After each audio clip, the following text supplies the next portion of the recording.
हमने शहर को दी एक नई पहचान, हम हैं सिंघानिया बिल्डकॉन।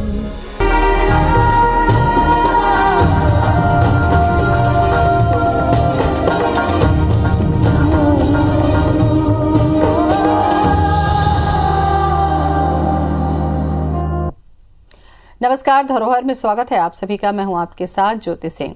हमारी आज की खास पेशकश है रहस्यमयी जामवंत की गुफा। जी हां, आज हम आपको जामवंत की गुफा के दर्शन कराएंगे। कहते हैं द्वापर युग में गुफा में श्री कृष्ण और जामवंत के बीच 27 दिनों तक युद्ध चला था। वहीं जामवंत की गुफा में अकूट खजाना छिपा हुआ है। आखिर क्या है जामवंत गुफा से जुड़े रहस्य और कहां पर स्थित है ये गुफा, आइए जानते हैं।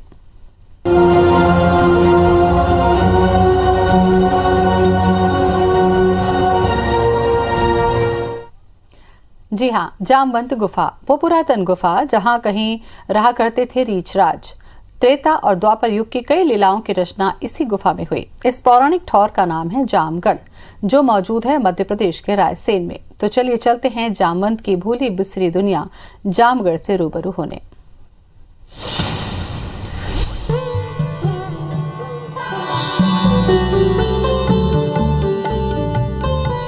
त्रेता युग की लीला भूमि,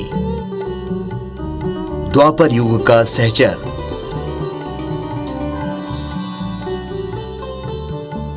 मिथकों का एक गढ़ जामगढ़।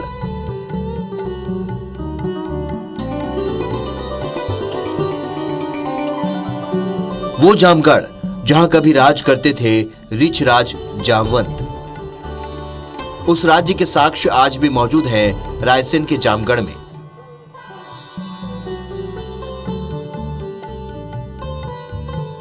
सीना ताने खड़े विंध्याचल के पर्वत की तलहटी में आबाद है पुरातन गांव। इसके चप्पे चप्पे में दर्ज है इतिहास के सुनहरे अध्याय।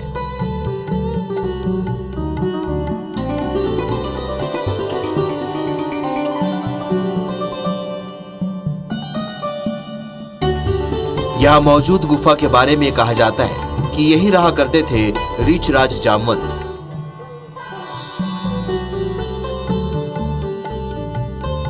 जामवंत की गुफा की दीवारों पर अंकित है कृष्ण और जामवंत के बीच हुए भीषण संग्राम की कथा।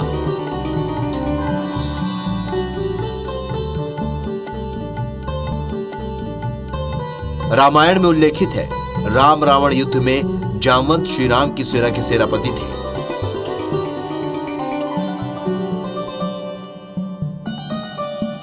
जब रावण के वध के बाद श्री राम अयोध्या लौटने लगे तो जामवंत ने श्री राम से कहा कि सबको युद्ध में लड़ने का मौका मिला, लेकिन मुझे अपनी वीरता दिखाने का मौका नहीं मिल पाया। तब भगवान राम ने उनसे कहा कि उनकी युद्ध लड़ने की इच्छा द्वापर युग में पूरी होगी, जब वो स्वयं कृष्ण के रूप में अवतार लेंगे।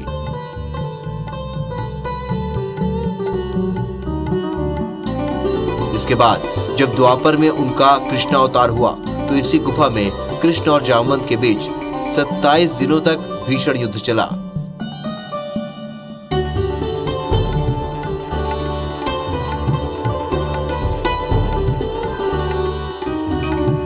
जामगढ़ में दो युगों के प्रतीक जामवंत की गुफा है, जो रामायण काल से भी संबंधित है जामवंत, और महाभारत काल से भी संबंध उनका है। गुफा के बारे में श्रीमद् भागवत महापुराण में स्पष्ट उल्लेख है कि भगवान श्री कृष्ण पर स्यमंतक मणि की चोरी का आरोप लगा था। उस कलंक को मिटाने के लिए भगवान श्री कृष्ण ने इस गुफा में 27 दिनों तक जामवंत जी से युद्ध किया था। जामवंत की इस गुफा को लेकर एक और मान्यता है। कहते हैं द्वापर युग में सत्रजीत नाम का एक अनन्य सूर्य उपासक हुआ करते थे। एक बार सत्रजीत ने भगवान सूर्य की कठिन तपस्या की, जिससे प्रसन्न होकर सूर्यदेव ने उन्हें स्वमंतक मणि दी। कुछ समय बाद जंगल में शेर के हमले में सत्रजीत मारे गए और इसके बाद जामवंत ने उस शेर को मारकर वो मणि हासिल कर लिया। माना जाता है कि उसी मणि की चोरी का आरोप श्री कृष्ण पर लगा था, जिसके बाद वो शेर के पंजे के निशान खोजते हुए जामवंत की गुफा तक पहुंच गए। फिर जामवंत से उनका युद्ध हुआ। युद्ध के बाद जामवंत को श्री कृष्ण ने राम के रूप में दर्शन दिया और उन्हें दिए वरदान की याद दिलाई।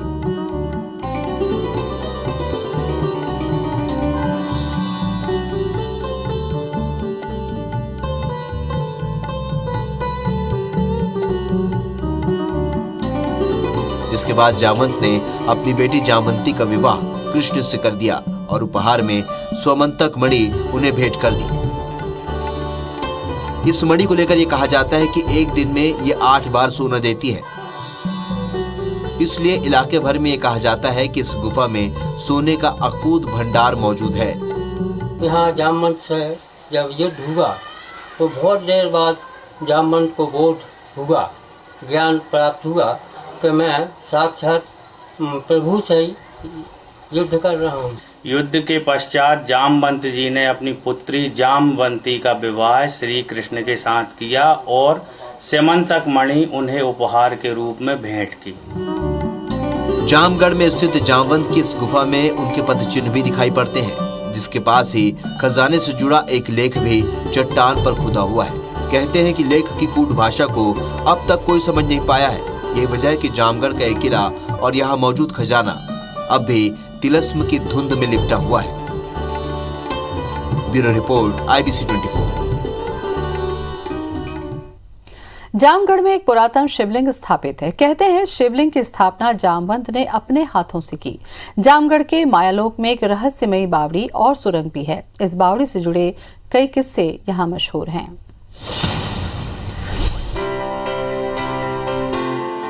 त्रेता युग से कलयुग तक जामगढ़ में गूंजते आ रहे हैं शिव के जयकारे। कहते हैं यहाँ जो शिवलिंग मौजूद है उसकी स्थापना स्वयं जामवंत ने की थी। शिवधाम के पास ही एक बावड़ी है जो किसी माया लोक से कम नहीं। ऐसी किंवदंती है कि इस बावड़ी से होकर एक गुप्त रास्ता गुजरता है जो सीधे नर्मदा के किनारे जाकर खत्म होता है। ऐसी मान्यता है कि प्राचीन काल में साधु संत इसी रास्ते से अमावस्या के दिन नर्मदा का जल लेकर आते थे और उस जल से शिवलिंग का अभिषेक किया करते थे। सुना है कि ये तो त्रेता युग का बना हुआ है और भगवान शिव जी यहाँ पर विराजमान है। इसके अंदर एक बावड़ी भी है। वो बताते हैं कि वो तो पूरी पहाड़ी में ही है, लगभग जहाँ से लगा के हिंगलाज माँ तक गई है। ये मूर्ति जो है भगदेव के मंदिर में शिवालय में लगी और जो है बीचों बीच जड़ी हुई है। तो ये मूर्ति जो है इसमें शिवलिंग जो है भगवान का लिंग जो ऊपर उठा हुआ होता है, इसलिए इसे ऊर्ध्वलिंग शंकर कहते हैं। प्राचीन शिवलिंग के पास ही गाय गुफा है। इसको लेकर इलाके में एक किस्सा कहा जाता है, जिसके अनुसार एक बार एक ग्वाला गायों का पीछा करते करते इस गुफा में आ गया था। उस वक्त यहाँ साधु संत तपस्या कर रहे थे। उन साधुओं ने ग्वाले को उपहार में चावल दिए। जैसे ही ग्वाला गुफा के बाहर निकला तो वही चावल सोने में बदल गए। तभी से इस गुफा का मुहाना सुकड़ता गया और अब ये बंद हो चुका है। ऋषि मुनि लोग अक्सर इसी बावड़ी में एक अंदर से रास्ता था, उस रास्ते से और माँ नर्मदा के हर मास पूर्णिमा के दिन स्नान के लिए जाते थे और भैंस का जल लाकर यहाँ भोलेनाथ पे चढ़ाते थे और उसका पानी सदा 12 महीने ऐसा ही भरा रहता है, कभी सूखता ही नहीं। गाय गुफा को लेकर कहते हैं कि आज भी इस गुफा में मंत्रोच्चारण और भजन कीर्तन की आवाजें सुनाई देती हैं। ऐसे ही न जाने कितनी ही कहानियां गाय गुफा को लेकर कही और सुनी जाती है। Bureau report IBC 24। केवल जामगढ़ में ही नहीं बल्कि आसपास के इलाके में भी जामवंत से जुड़े स्मृतियां मौजूद हैं। उन्हीं में से एक है भगदेई का एक भव्य मंदिर, जिसका निर्माण जामवंत और उनके भाई रीछ डमल के हाथों होने की बात कही जाती है।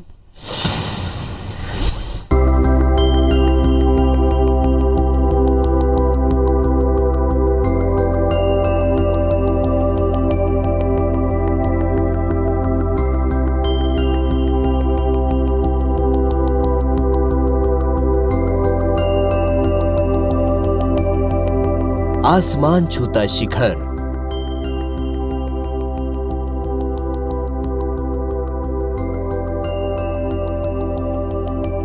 विशाल स्तंभ,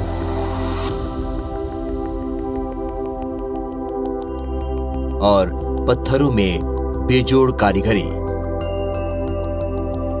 मिथकों पर यकीन करें तो जामगढ़ के पास भगदेई गांव के इस भव्य मंदिर का निर्माण जामवंत और उनके भाई रिचर्डमल ने किया था।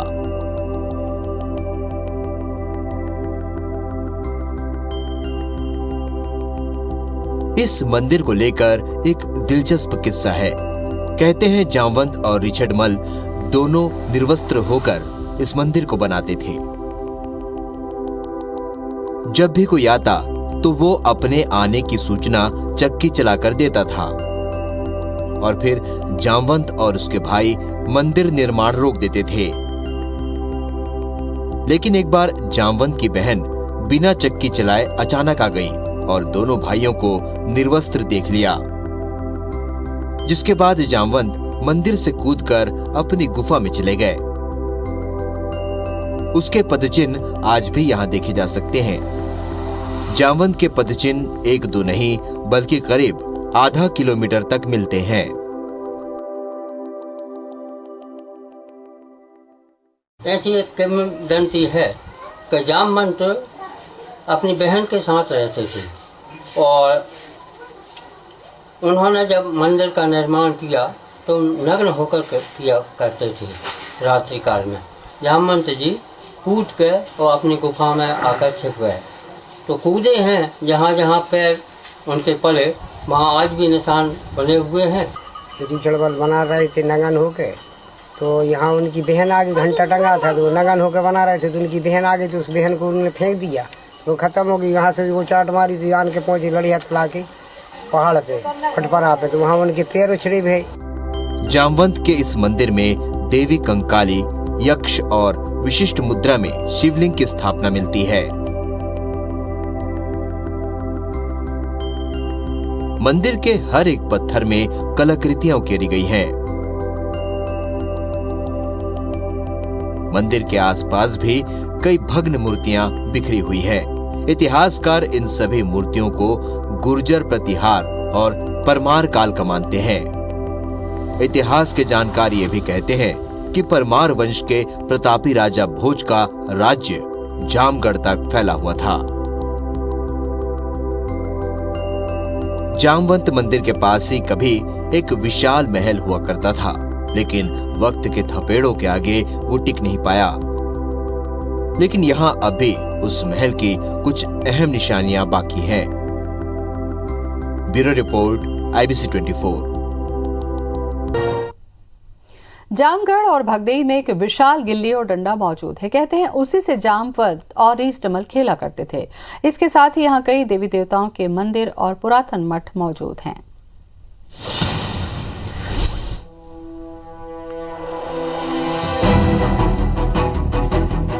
जामवंत की गिल्ली और रिचर्डमल का डंडा भी जामगढ़ में मौजूद है।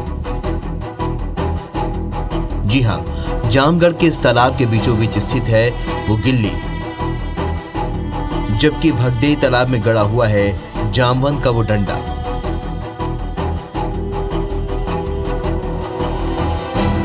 कहते हैं इसी गिल्ली डंडे से खेला करते थे जामवंत और रिचर्डमल।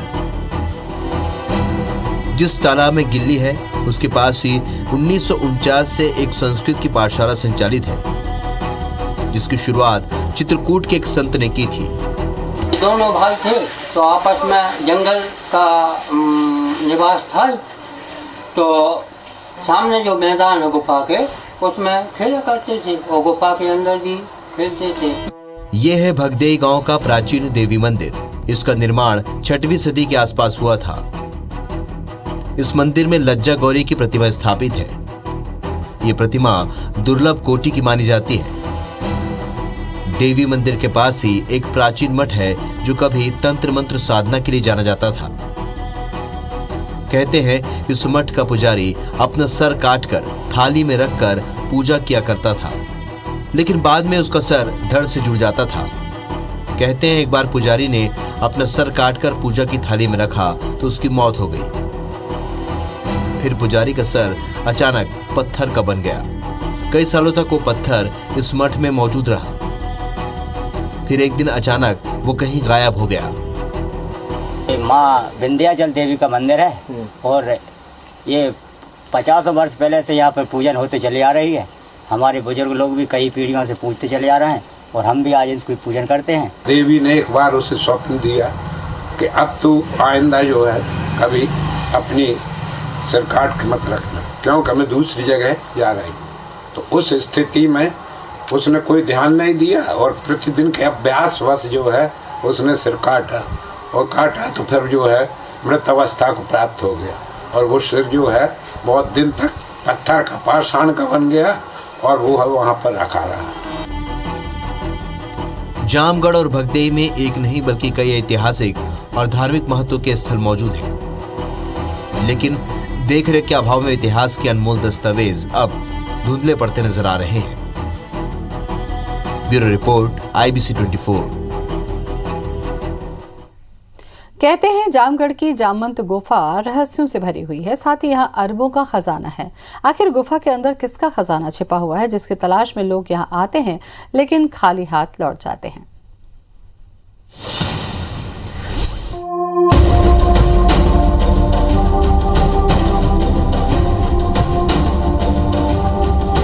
जामगढ़ की जामवंत गुफा सिर्फ दर्शनीय नहीं है बल्कि लोग यहाँ खजाने की तलाश में भी आते हैं। कहते हैं इस गुफा में अचूक खजाना गड़ा हुआ है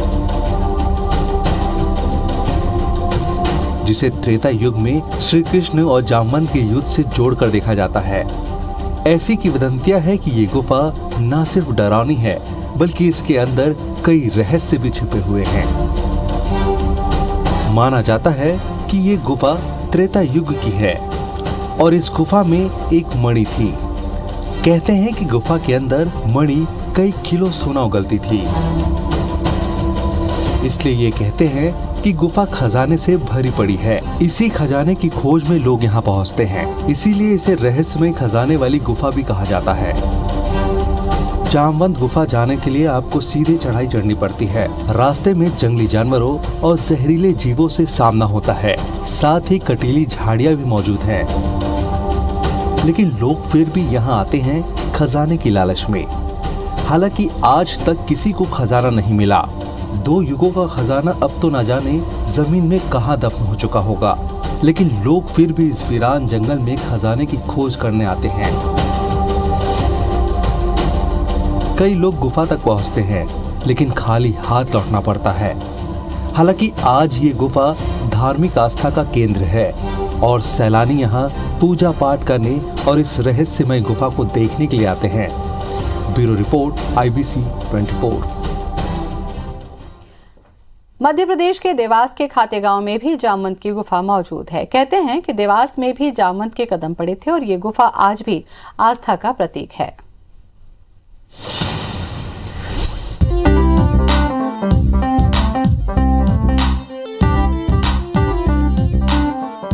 रायसेन में जामवंत की दिव्य गुफा के बारे में हर कोई जानता है। इसे देखने के लिए सैलानी बड़ी संख्या में पहुंचते हैं, लेकिन देवास के खातेगांव में भी जामवंत की गुफा मौजूद है, जो शहर से करीब 25 किलोमीटर की दूरी पर स्थित है। ये वो विरासत का खजाना है जिसे देखने के लिए लोग दूर दूर से आते हैं। जंगल, पहाड़ से लेकर प्राकृतिक झरने और ऐतिहासिक मंदिर, इमारतें इसकी खूबसूरती को 4 चांद लगा देती हैं। खातेगांव तहसील के हरण गांव में राजा जामवंत की गुफा और प्रतिमा मौजूद है, जो पर्यटकों के लिए आस्था और आकर्षण का केंद्र बना हुआ है। विंध्याचल पर्वत श्रृंखला से जुड़े होने के चलते इसका धार्मिक, ऐतिहासिक और पर्यटन की दृष्टि से महत्व बढ़ जाता है। यहाँ के जानकार बताते हैं कि क्यों भगवान श्री कृष्ण और जामवंत के बीच 27 दिनों तक युद्ध हुआ था और कैसे इसका पटाक्षेप हुआ था। खातेगांव से 25 किलोमीटर सफर कर हरण गांव के सतनगरी पहुंचा जा सकता है, जबकि आष्टा कन्नौद राजमार्ग के कुसमानिया से 30 किलोमीटर रास्ता तय कर हरण गांव पहुंचा जा सकता है।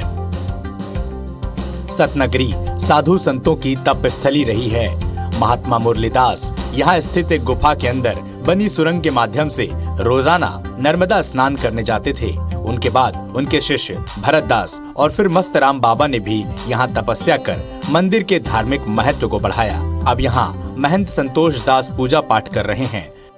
प्रदेश में टूरिज्म की अपार संभावनाएं हैं, लेकिन सरकार इस दिशा में ध्यान नहीं दे रही। यही वजह है कि तमाम पर्यटन स्थल आज भी अपना वजूद तलाश कर रहे हैं। Report IBC 24। और इसी के साथ धरोहर में आज बस इतना है। नमस्कार।